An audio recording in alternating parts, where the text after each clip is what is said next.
The mornings of the Paperboy are still dark, and they are always cold, even in summer. And on these cold mornings, the Paperboy's bed is still warm, and it is always hard to get out, even for his dog. But they do. And softly, they step down the quiet hall, past the door where the Paperboy's father and mother are sleeping, past the door where his sister is asleep, and down to the kitchen where they eat from their bowls.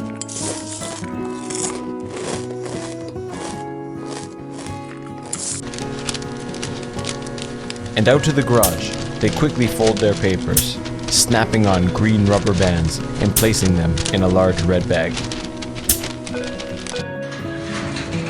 It's hard to ride a bike when you're loaded down with newspapers, but the Paperboy has learned how to do this, and he is good at it. The Paperboy knows his route by heart, so he doesn't ever think about which house to pedal to. Instead, he's thinking about other things, big things and small things. And sometimes he's thinking about nothing at all.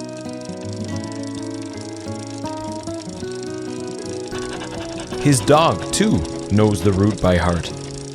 He knows which trees are for sniffing, he knows which bird baths are for drinking, which squirrels are for chasing, and which cats are for growling at.